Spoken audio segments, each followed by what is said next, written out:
Morning, everyone. Good morning. The elections are over, and the American people have spoken.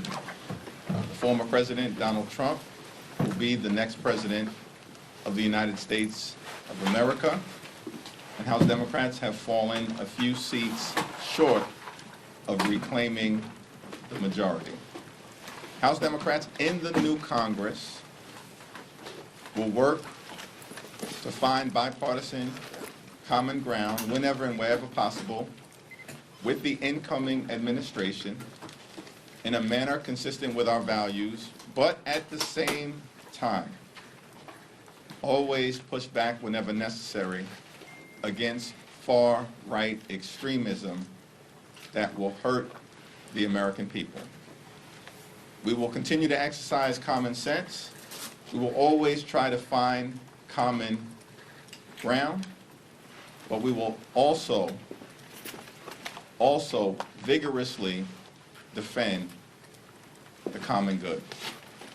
We need to focus on the issues that matter, beginning, of course, with addressing the economic challenges facing everyday Americans who for far too long in this country, not simply for years, but for decades, have been struggling paycheck to paycheck. We look forward to leaning into that work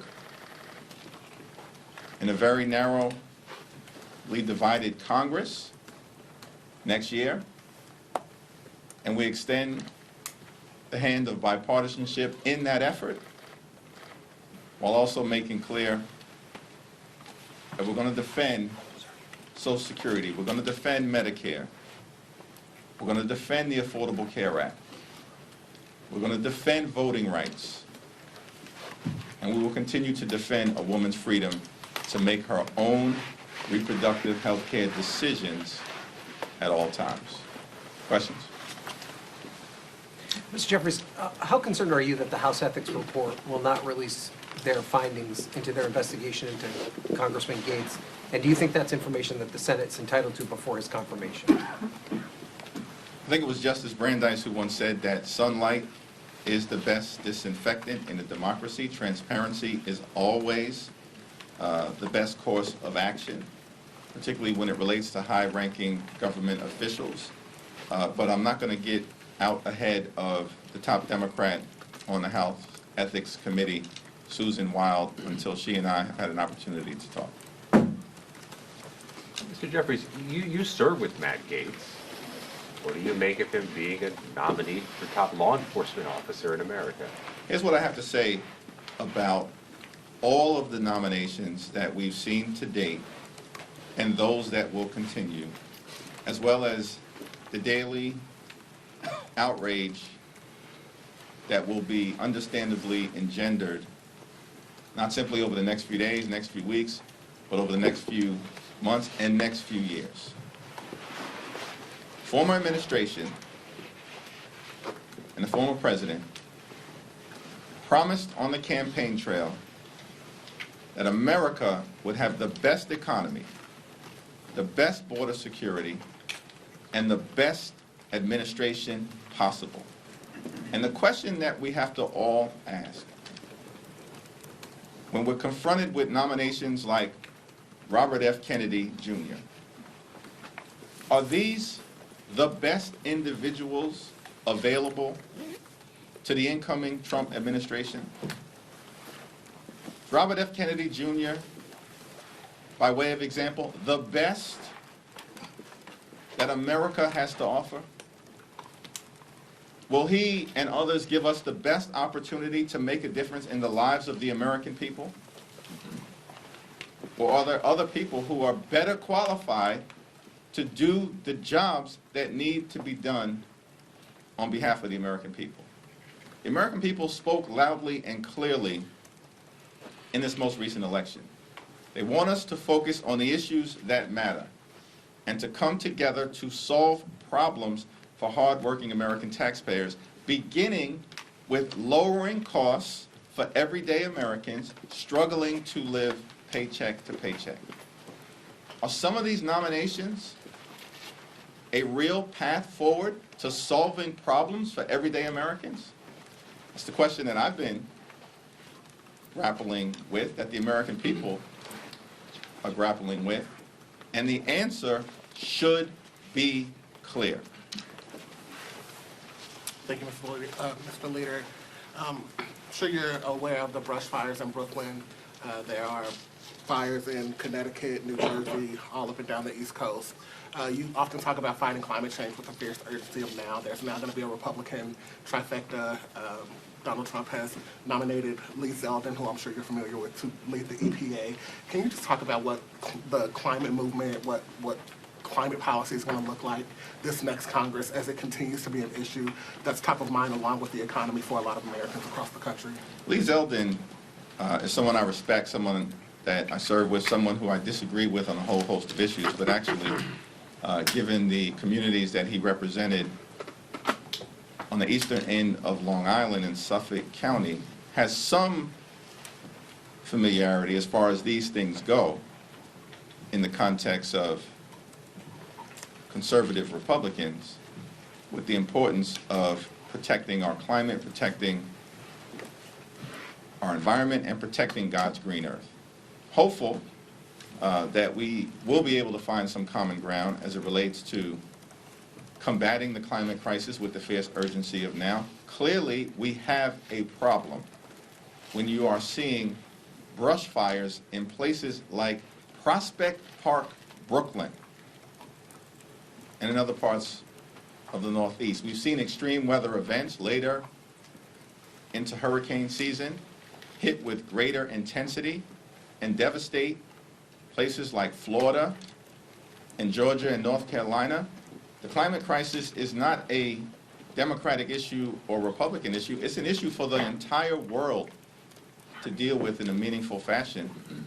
And I'm hopeful that we will be able to do so and find the necessary common ground. As a result of the Inflation Reduction Act, which is one of the signature accomplishments of President Joe Biden, Vice President Harris, and Democrats in the Congress, who enacted the largest investment in combating the climate crisis in the history of the world, the jobs that are being created in terms of standing up a clean energy economy are disproportionately cited in red states and in small town America and in rural America and in ex-urban America. If the new administration truly is determined to stand up and improve the quality of life for hard-working American taxpayers and working class Americans, they should lean into supporting the clean energy economy and the wind and solar jobs that have been created in the heartland of America, not undermining it. Leader Jeffries, who do you think is the leader of the Democratic Party right now? Well, I announced earlier today my candidacy to continue to serve as House Democratic leader in the new Congress, and that will be before my colleagues on Tuesday, and hopefully I'll have the opportunity to continue in that position, working alongside Catherine Clark and Pete Aguilar and every single member of the House Democratic Caucus. We have a responsibility to deliver on behalf of the people that we represent as House Democrats, to partner with the Senate Republicans and Senate Democrats. I congratulate incoming Majority Leader Senator Thune. Look forward to working with both Leader Thune and Leader Schumer. And as I've indicated, we will work with the incoming administration whenever and wherever possible. Yep. Well, to actually build off of that question, though, what role do you see yourself playing in rebuilding the party going forward, and in what ways do you see that action taking place? We're going to work as hard as we can to organize as House Democrats in advance of the 119th Congress, so we're ready to go on day one to deliver for everyday Americans. That is the most important thing that we can do. Build upon the track record of accomplishments as a result of what President Biden and Vice President Harris have done over the last 4 years, and decisively address the challenges that remain. Clearly, we all have a responsibility to lower costs for everyday Americans. We have a responsibility to lower housing prices, lower food prices, lower gas prices, and lower the things that are preventing everyday Americans from getting ahead. The American dream has been under assault for decades as a result of a variety of different factors: poorly negotiated trade agreements, the outsourcing of good-paying American jobs, the decline of unionization, and the rise of automation, which has some benefits, but also costs everyday Americans good-paying jobs, particularly in the Great Lakes states and the heartland of America. We have to address that issue decisively. We shouldn't address it as Democrats or Republicans or independents. We should address it as Americans. It's something that we look forward to doing in the new Congress. Leader Jeffries, good Then I'll morning. go Thank over. you. Republicans, again, have this narrow majority here. Repeatedly over the past couple of years, your side has bailed them out, debt ceiling, government funding. What's that going to look like this time around, though, when you have President Trump, a Republican Senate? Will Democrats be more reluctant to assist, depending on the issue, saying, you guys have the majority, you think you're so smart, you figure it out? We're going to do what we have to do on behalf of the American people, but it is an interesting question from the standpoint of the Republican claim that they've got this overwhelming mandate. House Democrats started the last Congress at 212. We'll start the new Congress no lower than 214, and we're still monitoring several races in California. 27 or 28 out of the 31 most vulnerable House Democrats have been reelected. There were 5 open seat races that were tough holds for House Democrats. Tough holds. 1 in Maryland, 2 in Michigan, 1 in Virginia, and 1 in California. We held 4 out of those 5 races. And at this point in time, we flipped this year 8 Republican-held seats. 8 Republican-held seats we flipped. We've defeated more Republican incumbents than House Republicans have defeated Democratic incumbents. But we're still going to fall a few seats short. And the question that has to be asked, if you believe that that's an overwhelming mandate, then of course the American people will expect that you will do the basics in terms of governing, that you will be able to avoid a catastrophic default on our nation's debt, that you can fund the government, that you can meet the needs of the American people. If you believe that that's an overwhelming mandate, where notwithstanding the adverse political environment that happened with a Trump wave sweeping every single battleground state in America, Democrats will have actually increased the number of seats in the new Congress, not decreased, and we're still counting in California. On foreign relations. As a minority, as opposition, what is your strategy for future support of Ukraine? Because elections might be finished, but the war is happening and conflicts in the world are happening and even increasing. Well, we're going to have to continue to provide the type of leadership necessary to keep the American people safe. Our support for Ukraine, our support for Israel, our support for our allies in the Indo-Pacific relate to America's national security interests, and America's national security interests relate to keeping the American people safe. And it's something that we will continue to prioritize. We prioritize the health of the American people. We prioritize the public safety of the American people. We will prioritize the national security of the American people. And our top priority will be the economic well-being of the American people. And hopefully, in the context of the national security issues, we can find common ground on Ukraine and in other areas with the incoming administration. Thank you, Leader Jeffries. I want to ask you about a Dem leadership race. It's clear that freshman Rep. Jasmine Crockett is planning to challenge Debbie Dingell for the DPCC policy chair. What do you make of a freshman kind of putting their hat in the ring for a senior position like that? Haven't had an opportunity to speak with Jasmine at this point. I've worked closely with Debbie Dingell in the context of her leadership as the chair of the Democratic Policy and Communications Committee, and I think she's done a great job. As is the tradition, other House Democratic leaders don't get involved in leadership races, and it's not my plan to get involved in that leadership race. Obviously, you heard from your caucus earlier this week, and I know you're holding listening sessions regarding the election results. I'm curious if you can share, at all, at least in general terms, about what you've been hearing from members about why they think you guys lost the election, what you could be doing differently going forward. Lost what election, the House, the Senate, or the presidency? House.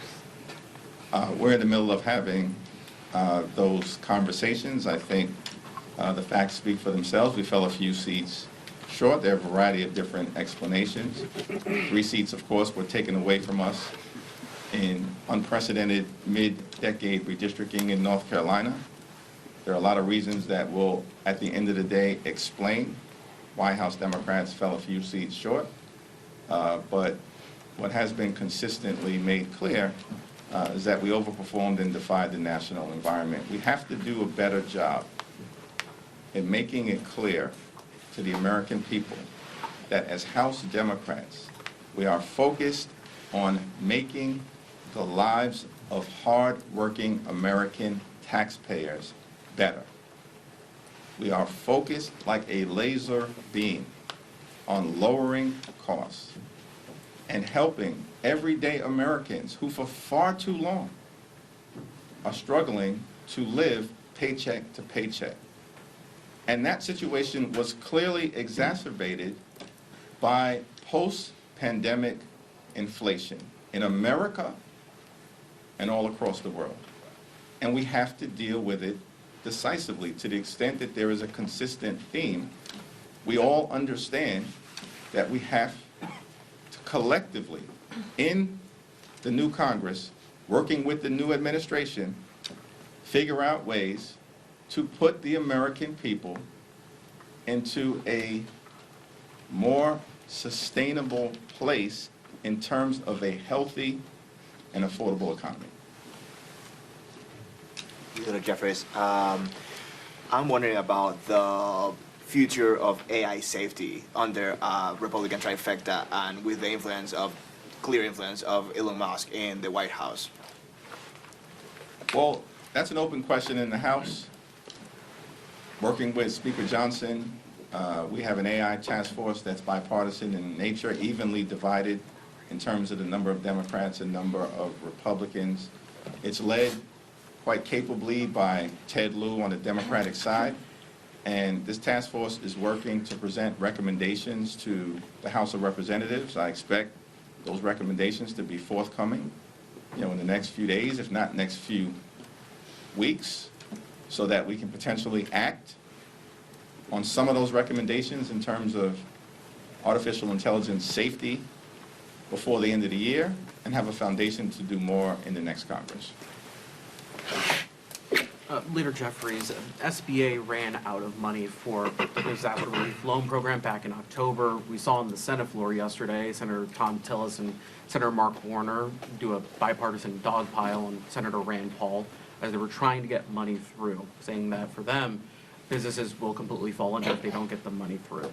Well, Speaker Johnson had said that they were going to address it after the election, but we haven't heard anything. Have you spoken to him about this? Is this still a priority for the House? It's a high priority for House Democrats to make sure that we meet the needs of the American people who have been suffering as a result of these extreme weather events. And in this particular case, making sure that entrepreneurs and small business owners and hardworking American taxpayers get the relief that they need and deserve. Do you think it'll be addressed this Congress, though? Has to be addressed this Congress. Thank you, Leader Jeffries. You opened your statement today talking about the need for bipartisan solutions without sacrificing your values. On some, you mentioned specifically reproductive freedoms. On some of the more divisive issues like that, do you think there are bipartisan solutions, and how are you going to work towards them with the Republican trifecta? We're going to defend our values and our principles and the freedoms of the American people. We will defend Social Security. We will defend Medicare. We will defend Medicaid. We will defend the Affordable Care Act. We will defend the progress that we've made on the climate crisis. We will defend voting rights. We will push back against the aggressive, extreme partisan gerrymandering that continues to be a part of the Republican playbook in the House of Representatives. And we will certainly defend a woman's freedom to make her own reproductive health care decisions at all times. It's a decision that should be made between a woman, her family, her doctors, and her faith, not extreme right-wing politicians and the American people, as was recently affirmed overwhelmingly in New York State, agree with that position. Now, President-elect Trump and other Republicans did make gains with just about every single demographic of voter, whether it's minority Americans or women. What do you make of that? Yeah, we're still in the process of analyzing all of that, and we've got to do it in a state-by-state manner to fully understand the dynamics. Obviously, you have the battleground states, and you have a state like New York, which is a very interesting case study because Donald Trump did make electoral gains in New York City in many of the 5 boroughs, including most explicitly in parts of Queens and even in the South Bronx. At the same period of time, this year, Democrats flipped 4 Republican-held seats in New York State in the House of Representatives, and on Election Day, the same day that Donald Trump narrowed the margins at the presidential level, defeated 3, not 1, not 2, 3 Republican incumbents, and re-elected Tom Suozzi and Pat Ryan. We have to analyze all of these dynamics on a state-by-state basis. We need to analyze it in the context of what happened in the House, what happened in the Senate, what happened at the presidential level. It's kind of extraordinary to me as well, and I congratulate Ruben Gallego and Alyssa Slotkin, 2 incredibly talented public servants, on their election to the United States Senate. We're very proud of them. I think to the point of your question, we also have to figure out that given the Trump earthquake, as has been described at the national level, that there were 7 battleground states, no statewide elections in Georgia, so you can remove Georgia from the equation. Issues in Pennsylvania that we've got to figure out what happened. But that leaves, I think by my count, 5 other battleground states. And in an election where Donald Trump won every single battleground state, Ruben Gallego was on his way to the United States Senate in Arizona. Alyssa Slotkin is on her way to the United States Senate in Michigan. Tammy Baldwin was re-elected to the United States Senate in Wisconsin. Jackie Rosen was re-elected to the United States Senate in Nevada. And every single statewide constitutional office in North Carolina will be held by a Democrat. Don Davis was re-elected in North Carolina. Dina Titus, Stephen Horsford, and Susie Lee were re-elected in Nevada. Hillary Skolton was re-elected in Michigan. Kristen McDonald-Rivet held the Dan Kildee seat in Michigan. So we have to take some time to assess in a precise way what voters were actually doing at all three levels.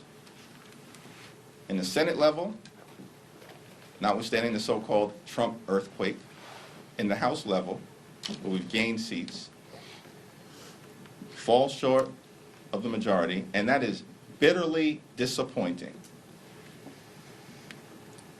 Bitterly disappointing. But we also have to be precise, trying to figure out what exactly happened all across the map. One thing I can tell you, our frontline incumbents did an extraordinary job, and that's why 90% of them are coming back. And the ones that fell short were up against atmospheric dynamics that proved, particularly in Pennsylvania, too tough to overcome. And our red to blue candidates did an extraordinary job, but we fell short by a few seats, and we're going to figure that out. The one lesson, of course, is that we all have to do a better job of making life better for working class Americans who have had enough, and they are right. The deck has been stacked against working class Americans and middle class Americans and those Americans who aspire to be part of the middle class for far too long. Our jobs going in the wrong direction for far too long. I'm thankful that President Biden and Vice President Harris got the CHIPS and Science Act over the finish line. That's why domestic manufacturing jobs are coming back to the United States of America. More of that, please. We have to do it. And we have to lower housing prices. Doesn't make any sense. It's not a New York City issue alone. It's not a San Francisco issue. It's not an LA issue. It's all across America. As I traveled to more than 30 states all across America, we got to do something about housing prices. Everyday Americans have had enough. They are correct. They are correct. When you work hard and play by the rules in the United States of America, you should be able to provide a comfortable living for yourself and for your family. Purchase a home, educate your children, have access to high-quality health care, go on vacation every now and then, and one day retire with grace and dignity. That's the American dream. And for far too long, the deck has been stacked against everyday Americans. Enough. They're correct. And it should fall on all of us, Democrats and Republicans, the House, the Senate, and the administration, to change that. You served, let's set aside the Ethics Committee investigation. Not about that. You served, I think, for 4 or 6 years with Matt Gaetz on the House Judiciary Committee, on the Antitrust Subcommittee. What attributes does he possess that make him fit to be Attorney General? That's a question that, a lot of people are asking, and ultimately, Congressman Gaetz and the incoming president is going to have to answer that question decisively, not simply for the Senate, but for the American people. Now, I appreciate your question, Paul, but at the end of the day, here's what I'm not going to do for the next 2 years and the next 4 years. I'm not going to deal with, it's Tulsi Gabbard one day, then an hour later, it's Matt Gaetz, then the next day, it's Robert F. Kennedy Jr., and then he says something on X or on Truth Social, and then the people connected to him are doing something outrageous. No. That I'm not doing, because that's all a distraction. These are incredibly important issues. The Senate has a job. They should focus, meaning the Senate Republicans, on being a separate and co-equal branch of government and serving as a check and balance on a particularly out of control, when it emerges, administration. That's their job. Advice and consent should mean something. It certainly doesn't mean rolling over and giving any administration, Democratic or Republican, what they want. The House Democratic caucus will be a check and balance on this incoming administration. That's not a partisan strategy. That's James Madison's strategy. So we're going to do it. And I hope that Senate Republicans will do the same. Thank you. Speaker Johnson has said he wants to pass a bill this year that would restrict U.S. outbound investment in China, particularly in high-tech sectors that could aid China's military. Do you support that goal, and is there anything else you would like to see happen with regards to China? Haven't reviewed the proposal, and I haven't talked to Speaker Johnson about that. I do look forward to working with the Select Committee on the Strategic Competition between the United States and the Chinese Communist Party under the leadership on the Democratic side of Raja Krishnamurthy to figure out where we can find bipartisan common ground on the issue related to China. Not because we seek conflict with China, but because we are in a serious competition that America must win. Last question. What is Democrats' strategy to combat Trump's agenda, not only between now and January, but also, next session as well? Well, I think that part of the reason why we are in the midst of having a family conversation that's going to be comprehensive, candid, clear-eyed, and continuing is that we're going to have a unique role as House Democrats to make sure that we are partnering with the incoming administration when possible to make a difference in the lives of the American people while pushing back against far-right extremism whenever necessary. And that's a team effort. And I'm honored to be part of the team. And we'll see what happens on Tuesday when we have leadership elections. But we know the mission. The mission is first and foremost to make a difference in the lives of the American people and to lower costs and improve their quality of life and solve problems for hardworking American taxpayers. Hopefully, that's what the administration that will be sworn in on January 20th is prepared to do as well. Thank you, everyone. Can you take one more, sir? Thank you, everyone. Do you think Knicks or Nets will win tonight? Nick?